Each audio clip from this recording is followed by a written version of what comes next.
The seller of this PS4 said that his son was trying to do an upgrade on the PS4, upgrading the fan, and unfortunately, he broke off the power connector. I don't know if there's anything else wrong, but let's check it out. This video is sponsored by iFixit. More on them in a minute.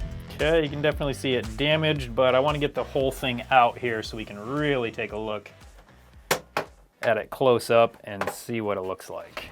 And nothing too crazy on this side. That's good news. Now, the seller did say that it didn't come with a hard drive. I think while we're in here, we might as well upgrade this thing to an SSD.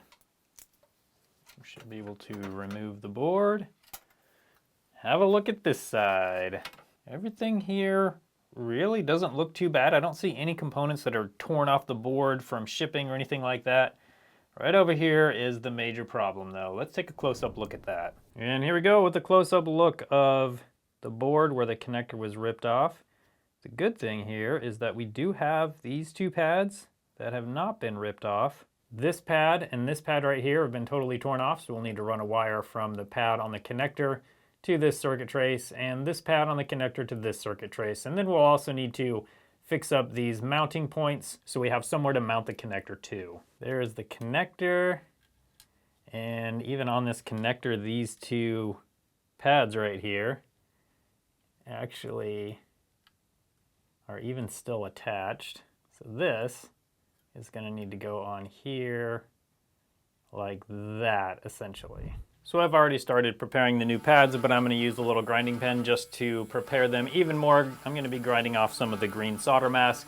That just enables me to solder onto that point. The green solder mask prevents solder from sticking to that point, so when I grind it off, that makes it so I can solder onto that point of the board. Once I have that done, I'm going to add two wires, one to each of the traces that are torn off, and then I'm gonna add some more green solder mask that will help those two traces to stay in place. And then I will install the power supply connector. I'll solder all 4 pins onto the board correctly. And then I will also try to solder on the 2 mounting pins. And now that connector installed, just gonna use a little bit of CA glue, also known as super glue, to glue all around the connector. Just make sure we got a nice, good bond between the connector and the board.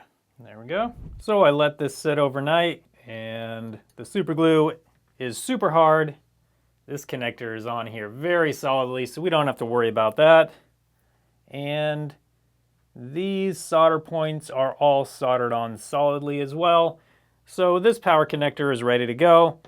Let's talk about the next problem. I use iFixit tools for basically all my repairs. They've got so many different toolkits, from large ones to smaller ones that have more varied stuff, even to this iFixit anti-clamp that you can use to remove screens from phones. But another great thing about iFixit that is sometimes overlooked is their parts selection. Just on this specific PS4 Pro, we could scroll down here and see what they have. They've got a PS4 Pro optical drive. The seller could have bought a different fan right on iFixit instead of buying the wrong fan, probably from eBay. They also have power supplies, every model of power supply for the PS4 Pro.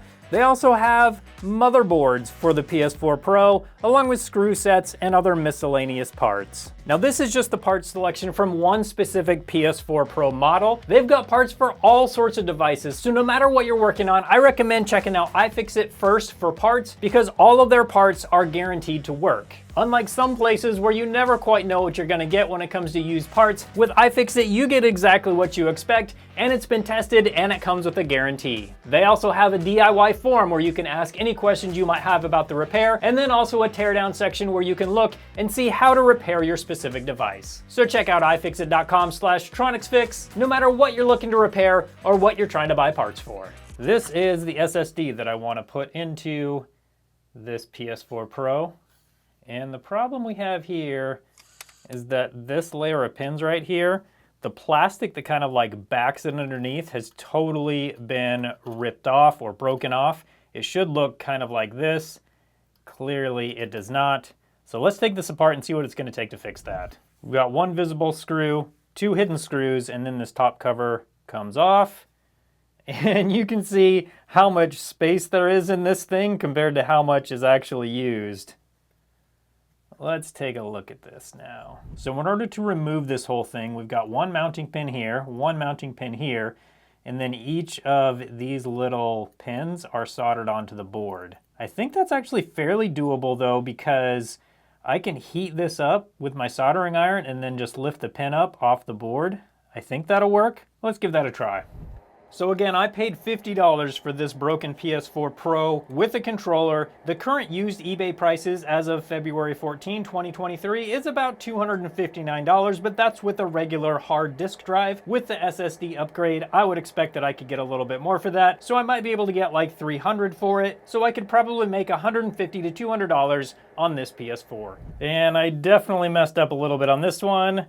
See if you can figure out where. Right there, you can see I pulled up a pad. The good news is that these 3 pads are all just soldered together with a trace. So when I put the new connector on, I just need to make sure this pad is connected to this one, and we should be good to go. So next I'm gonna solder the new connector on, and this should be ready to go. So here we go with the replacement. We've got a locating tab here and a locating tab over here. Those go in these holes in the board. And there we go. All right, now I'm gonna solder the mounting pins on first and then go through and solder each one of these tiny pins on, and then we should be ready to test it.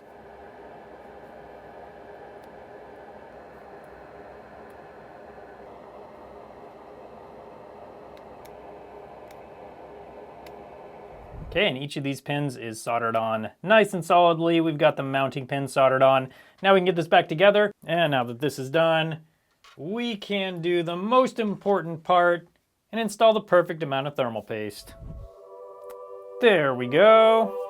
Now that I've got the perfect amount of thermal paste, I know for sure it's gonna work.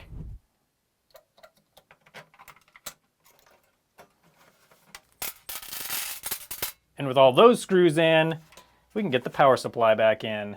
Let's make sure the power supply actually plugs into it. Oh yeah, plugs in really nice. There we go. We might be able to finish this and not have any screws left over. Also, I do want to note, if this is the fan that the seller was trying to use, this is not even the right fan for this console. First of all, it's smaller. Second of all, if we flip it over, the fan connector is totally different. This is the fan connector for this fan, and the fan for the Pro has a big old white connector. So they went through all that work, broke the power supply connector, and the fan they were trying to upgrade it to isn't even the right fan for the PS4 Pro. So I guess the lesson there is just to do your research before you try to do any upgrades on your console. But is this even gonna plug in here correctly?